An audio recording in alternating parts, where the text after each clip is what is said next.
Grupo 5 do trabalho de bioquímica. Tema: resistência a antibióticos em micro-organismos ligada à medicina veterinária. E os integrantes são Bianca Guimarães Paulino, Bruna Diogo de Souza, Emanuele Santos de Souza, Giovana Martins Goiva, Gustavo Vinícius Rezende Silva e Marcos Luiz Anjos da Silva. As bactérias podem ser benéficas à população, podem viver em simbiose com os animais e com os seres humanos sem causar nenhum prejuízo, só que elas também são responsáveis por inúmeras doenças. Nos anos de 1930 e 1940, com a introdução de antimicrobianos, a medicina foi revolucionada e reduziu-se drasticamente as taxas de mortalidade. Muito se fala na atualidade sobre o aumento da resistência das bactérias aos antibióticos e a importância dos mesmos. Essa resistência pode acontecer de forma natural ou de forma adquirida. Além disso, isso é um efeito colateral e inevitável do uso desses medicamentos. A utilização de antimicrobianos na medicina veterinária são para proteção do bem-estar animal, prevenção da propagação epidêmica de doenças infecciosas, melhora da eficácia da produção animal, prevenção da transferência de zoonoses de animais aos seres humanos, segurança dos produtos de origem animal e prevenção de doenças de origem alimentar. Entretanto, a má utilização desses fármacos pode estar potencializando a resistência das bactérias, que afeta a sociedade como um todo, pois reduz a eficácia dos medicamentos, ao mesmo tempo produz bactérias mais difíceis de serem eliminadas. Diversos fatores podem causar resistência das bactérias aos antibióticos, mas principalmente o uso indiscriminado e inadequado dos medicamentos, sem a prescrição de um médico veterinário, e o descarte em um local incorreto. Sabe-se que é de natureza dos organismos se adaptarem ao ambiente que impede.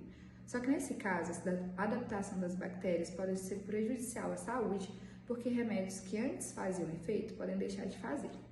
Antibióticos sem prescrição médica, utilizados por tempo incorreto ou ainda combinação inadequada, pode gerar a temida resistência bacteriana, que torna esses organismos predominantes na população. Já existem evidências que a utilização inadequada de antibióticos em animais torna seus produtos derivados fontes para a resistência bacteriana em humanos. Outro ponto importante de se analisar é o uso de antimicrobianos em fazenda e a liberação constante dos mesmos em efluentes, o que pode modificar a atividade metabólica da microbiota, sendo que alguns tipos de antimicrobianos não são biodegradáveis, ou seja, eles permanecem no ambiente por um longo período e ainda pode acontecer a magnificação trófica. Consequentemente, com a resistência a antibióticos, a prevenção e tratamentos médicos são afetados diretamente, tornando altamente perigoso o transporte de órgãos, a quimioterapia, cirurgia, entre outros procedimentos, uma vez que as ações dos micro-organismos fogem do controle, tendo um alto nível de reprodução, aumentando as chances de gerar superbactérias, causando infecções cada vez mais graves e dificultando drasticamente a recuperação do indivíduo afetado. Temos como, por exemplo, a bactéria Mycobacterium tuberculous, agente responsável por causar a maioria dos casos de tuberculose. Sua resistência a antibióticos aumentou no início dos anos 90, podendo chegar a uma resistência extensiva, tornando-se uma doença com menos possibilidade de tratamento e alta chance de transmissão. Tendo em vista isso, podemos ver que as consequências de resistência a antibióticos são graves e, por conta disso, é considerado pela OMS como um dos 10 maiores riscos à saúde global. Os tipos de bactérias mais resistentes variam de acordo com as regiões e como se comportam com o uso de antibióticos e com as espécies de animais. Foi realizada uma pesquisa no Canadá com os bovinos e o resultado apresentou bactérias com alta taxa de resistência à cefoxitina, além da Staphylococcus aureus, que apresentou resistência crescente ao longo dos anos, com aumento de 40% para 86% de resistência à penicilina e de 3% para 20% à gentamicina. Em animais de produção como bovinos, suínos e aves, de modo geral, os micro-organismos mais resistentes são selecionados pelo uso constante de tetraxilinas, sulfonamidas e penicilinas, que são antibióticos relacionados ao melhoramento dos animais de produção. Em alguns estudos com animais de companhia foram identificados Staphylococcus ssp e Enterobacteriaceae como mais comum nesses animais. Como os micro-organismos se tornam resistentes? Os antibióticos são substâncias utilizadas na inibição do desenvolvimento de fungos e de bactérias, que são agentes patogênicos. Deste modo, antes da gente explicar como esses micro-organismos se desenvolvem de modo a se tornarem resistentes aos antibióticos, faz necessário nós recordarmos as formas de atuação desses medicamentos. Um antibiótico pode ser classificado como bactericida ou como bacteriostático. No primeiro caso, ele atua diretamente sobre a bactéria. Já no segundo caso, ele impede que as bactérias se multipliquem, permitindo que o próprio sistema imunológico a elimine. Existem vários tipos de antibióticos e as principais formas de atuação deles são diretamente na estrutura da parede celular, causando destruição das bactérias, ou também os que atuam nos genes responsáveis pela reprodução, tornando eles inativos.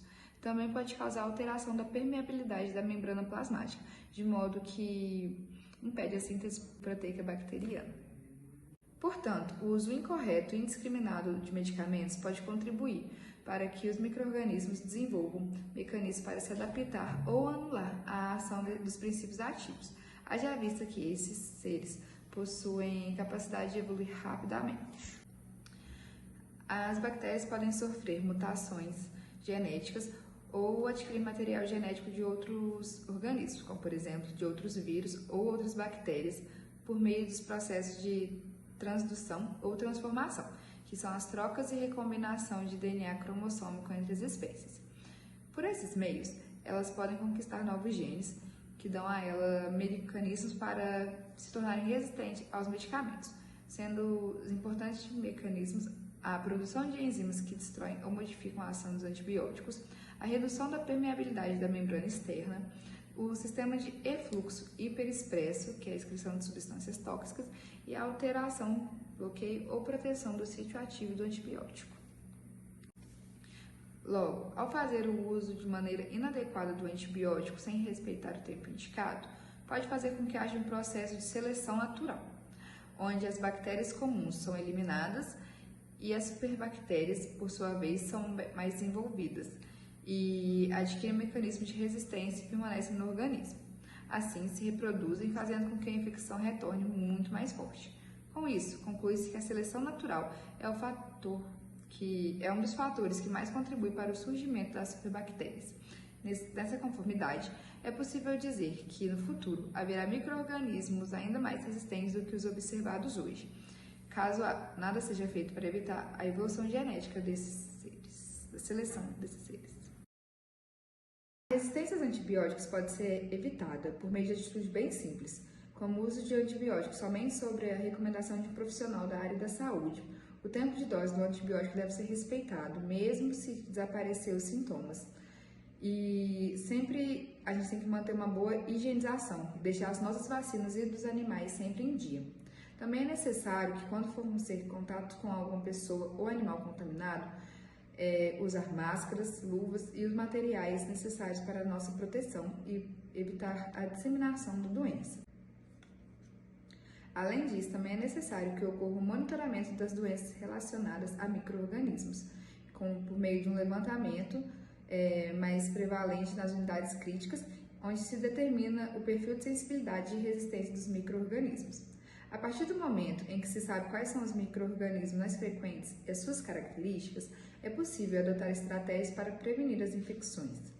A educação continuada e a capacitação dos médicos veterinários é fundamental para evitar infecções e o desenvolvimento dos micro-organismos resistentes.